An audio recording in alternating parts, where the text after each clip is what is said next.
Hey, what's up everyone? This is Snicked back with another Royal Revolt 2 video. Thanks for checking this out. So welcome to day 3 of the overall Alliance rollout for Royal Revolt 2. It's Wednesday, December 5th, and the Alliance feature has been available for about 60 hours to all 3 platforms that play the game. So not only Windows and Android, which together have had it for a week or more, but iOS now as well, which has now had it for about 3 days, so since early Wednesday. When Flare patched version 1.5.0, which is currently what we're playing on. So as you can see here, the Alliances feature has been really widely adopted by the players in the game, and we currently have 4 alliances that have in excess of 100,000 trophies. So that's pretty significant in and of itself. We also have looks like the top 8 alliances are above 80,000, the top 10 alliances are above 75,000, and then actually the top, I think it's 46 alliances have above, scroll down here to be sure, have above, yeah, the top 46 alliances, you can see the Russian one there with the Russian flag colors at number 46, but have above 50,000 medals. So that's highly significant and really cool to see. It's great to see that everyone's widely adopting the alliance structure. It's pretty stripped down and pretty basic right now. Not really any major features or anything to speak of, but Flare has laid the groundwork for what could end up being a pretty cool direction to take the game in, where there's more events, more tournaments, and additional features that go along with the alliance structure. So it's a promising beginning, and it's definitely worthwhile to get into an alliance if you haven't, even if it's your own alliance, because even if you just set up your own alliance, you pay 50,000 gold, you have to pay 2 gems to set up the alliance tower, but then you get a 5% gold boost, and that's in addition to any other gold boost items that you might be wearing into a raid. But you get a baseline 5% gold boost just by having your own alliance. So even if you're an alliance of 1, it still is worthwhile to set up your own alliance. And I think a lot of individuals, if we were to keep going down throughout this this leaderboard, a lot of individuals have done that. And I think there are thousands of alliances overall, probably a lot of them having just a single member. But anyway, we're concentrated today in this video on the top of the leaderboard. We're going to be going in and looking at Vanguard Legion. You can see that they're the number 2 alliance here. And I want to check out their members. They have 29, just back real quick, they have 29 members. You can apply to join. They're ranked number 2 on the overall leaderboard. They are actually just shy of getting a 39% gold boost there. You can see they need a little bit less than 1,400, let's see, they need a little bit less than 1,400 additional trophies in order to do that. And don't know how much they need in terms of gold, but once they open that up and they add an additional member number 30, they'll definitely get over that. So a 39% gold boost, that's really, that's a huge deal. And if you're already wearing like, 30, 40% gold boost armor, as you're working through the mid-game and the higher level gameplay in order to upgrade everything that you have to upgrade, as you know, gold is oftentimes a limiting factor. But if you can get into an alliance like this, or even an alliance that has a 20% gold boost or something like that, and you're wearing gold items, you could, you could raise the amount of gold that you're getting by at least 50%, between 50 and say maybe 80%. So if you do a raid where you get 100,000 gold, you could be looking at getting 150,000 gold instead.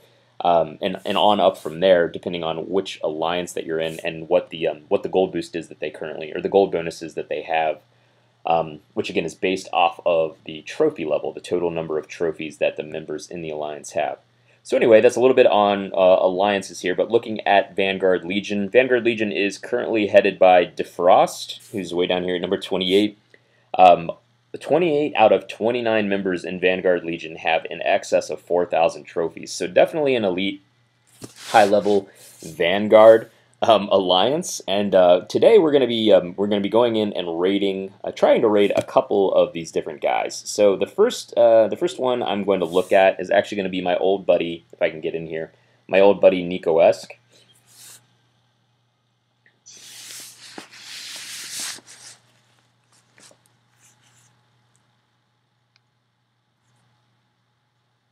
Okay, just to start out with, spawn a few Arblasters and some cannons, because he does have a lot of ogres, and the Arblasters are going to be really important in helping out with that.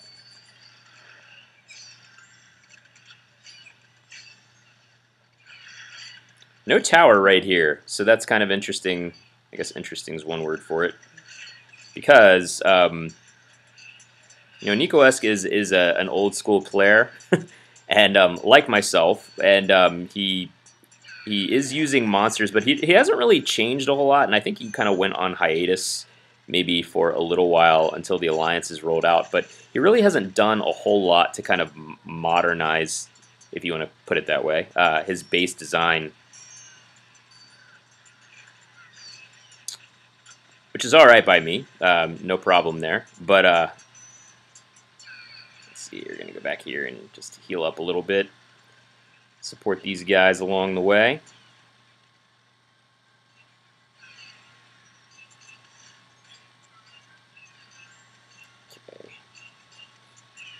They're going to handle those firebolt towers. So I'm going to just zoom up here real quick.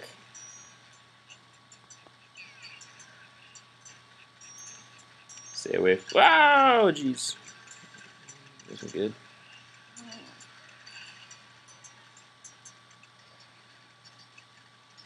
Okay. So I've got a pretty huge army now. I'm not going to worry a whole lot about these towers. I'd rather get up and not have to be in a huge hurry, you know, rushing through to get the castle gate down. Gonna let those gargoyles go across. There's one. It's all right. So, and my troops should be adequate to come up and actually, and I have a little bit of time, so I'm gonna just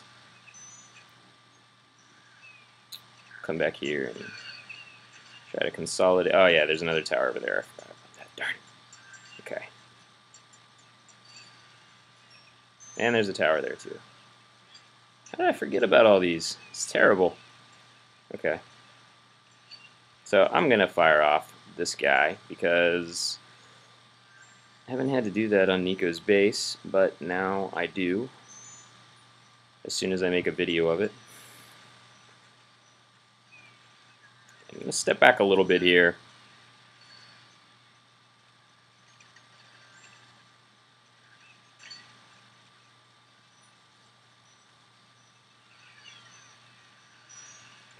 Okay, I didn't quite bring that last tower down. I had like a tiny little bit left.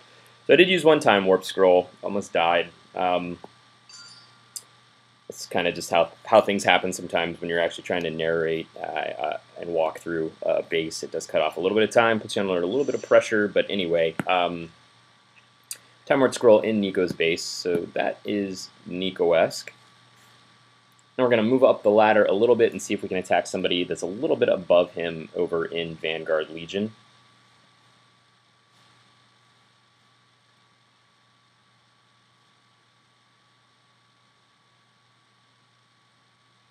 Okay, so let's try to go for Daniel 1.1.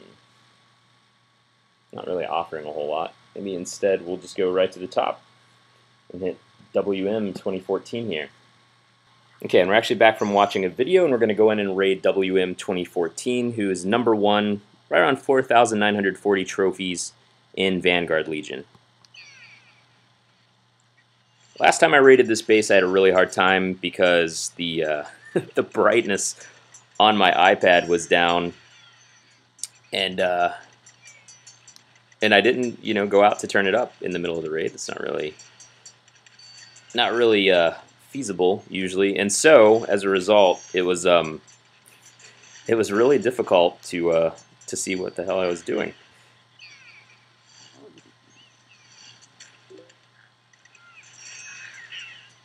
Okay, I need to bring this skull tower down, and WM 2014 has an interesting base design right now. You know, to his credit, it's actually the best base design I think he's ever come up with.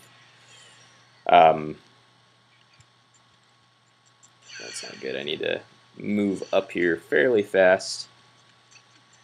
I'm going to try to heal up these guys, and I'm going to let them do their thing. I'm going to run ahead.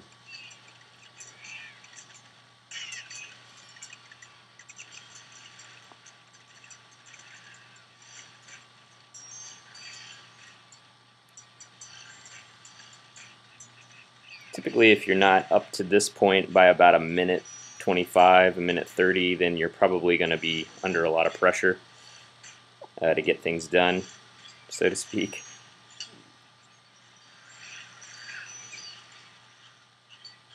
I'm going to leave this firebolt tower for my troops. Hang out here for just a second. Oop.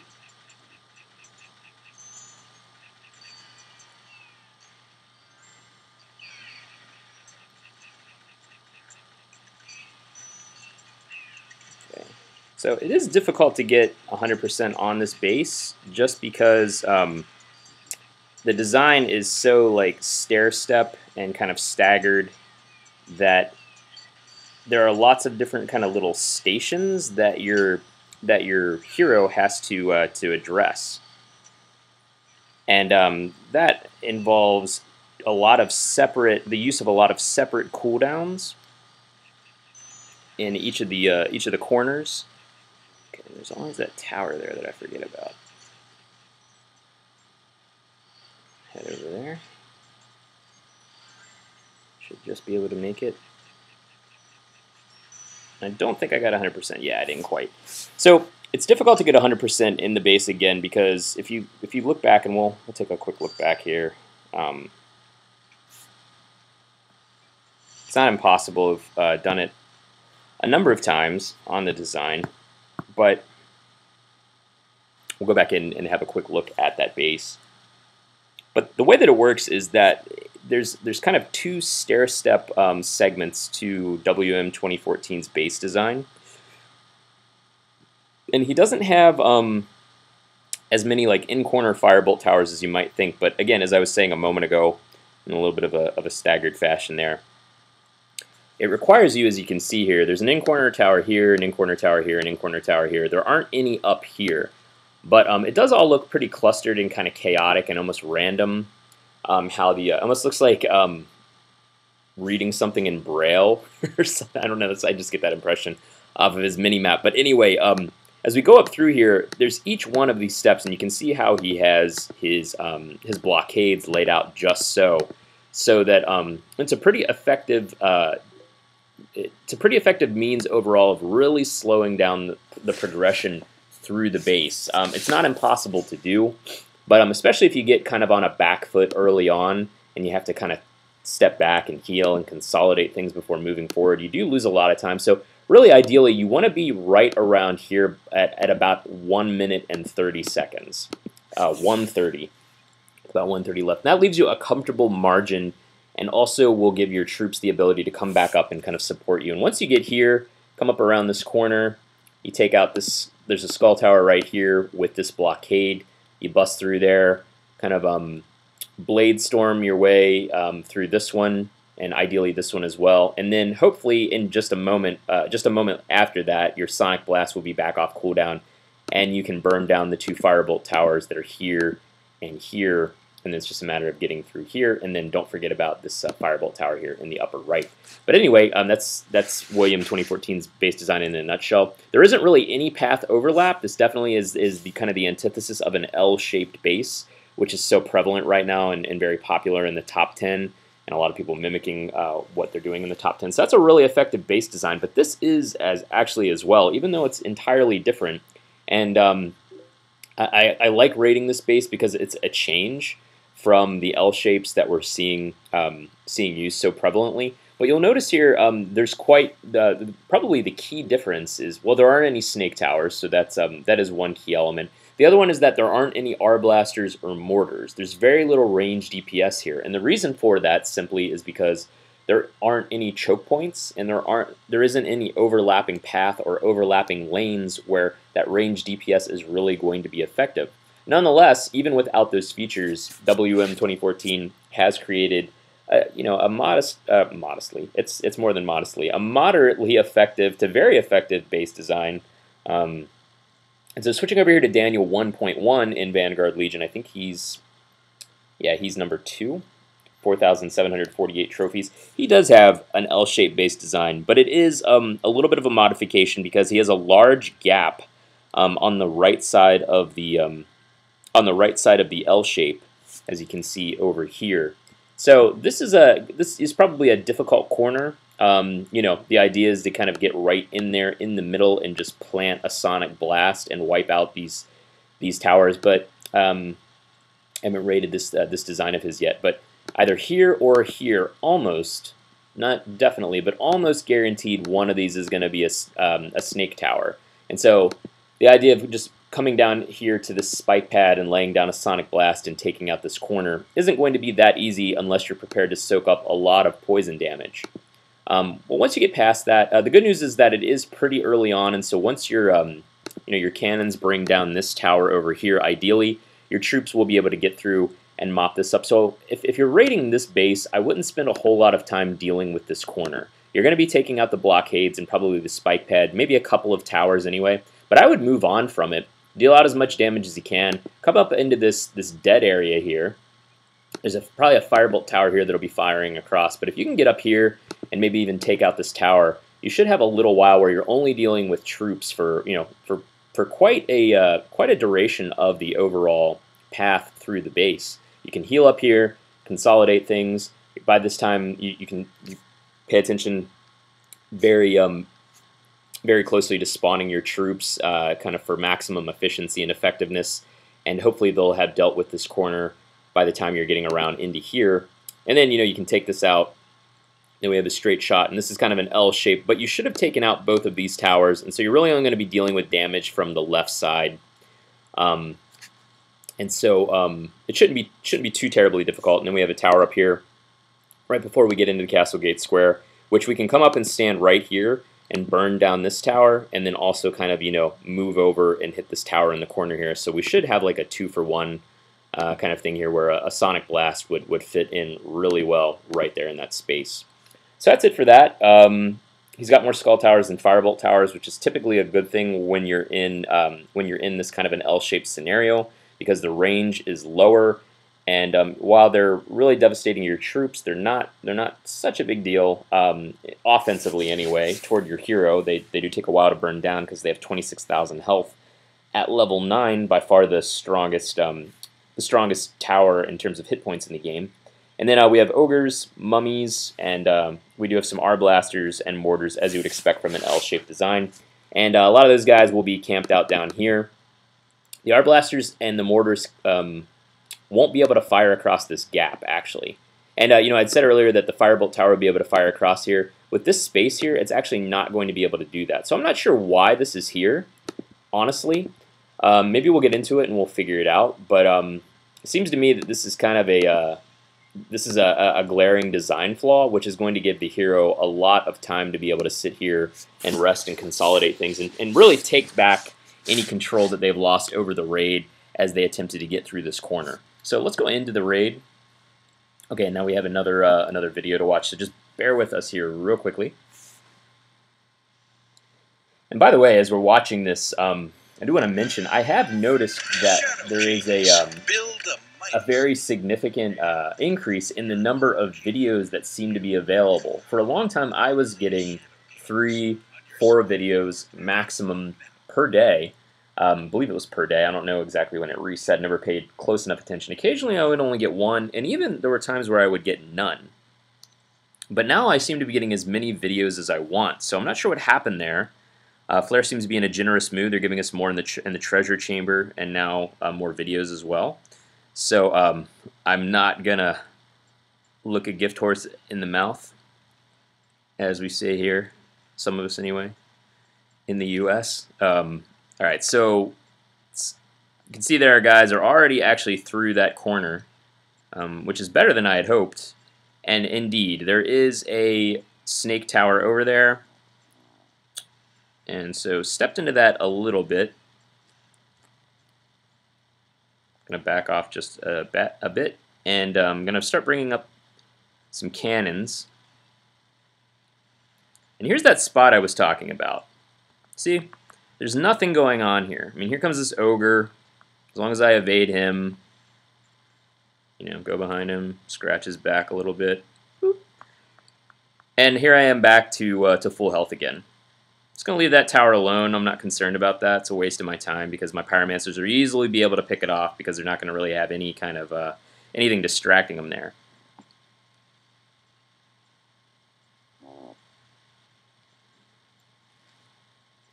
And my Blade Storm should be able to take down that Firebolt Tower. Sit here for just a second and wait for my my cooldowns to come back up. So finally, just now got that firebolt tower down. I would say, okay, so there's a snake tower. We're just going to run into that. I would say that Daniel 1.1, if you're listening, probably a skull tower there would be better suited.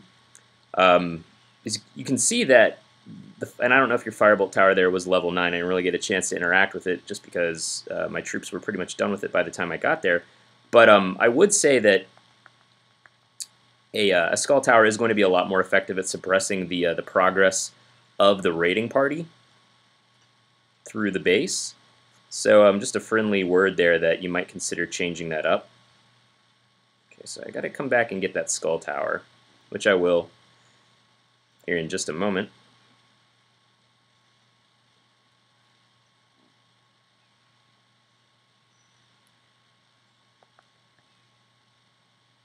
So now I'm just going to park over here. My troops are coming up. Looks like they're dealing with the tower over there. And I think that was the last tower, so should be able to just get through this. Yeah. Okay. And so that was Daniel 1.1. Again, the major, kind of the key there, the key feature, I guess, to exploit in Daniel's 1.1 base, if you're raiding it, is over there on the right side of the base where there's that strip where there isn't really a whole lot there. It almost, not having any luck getting these huge payouts in the Chamber of Fortune here today. But that is a place where you can sit, kind of consolidate. Again, if you went through that first corner where things are pretty intense, and there's a snake tower there, etc., you can deal out some damage, run up, and then consolidate your health, heal up, wait for your troops to come up, get your cooldowns reset, and then continue to advance further into the base.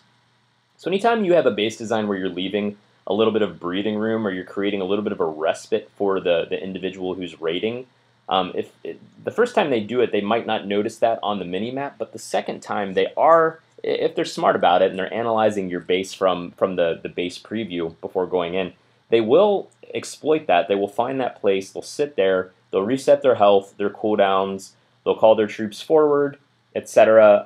And so that gives them a really big tactical foothold in your base that you don't want to allow them to have. So you don't want to allow dead space. So anyway, that's it for this current video looking at Vanguard Legion. I'll be back with another installment and maybe do a few installments looking at other alliances as they are right now and looking at a few of the key players that are a part of each of the alliances that have emerged here in the early going in 1.5.0 on Royal Revolt 2.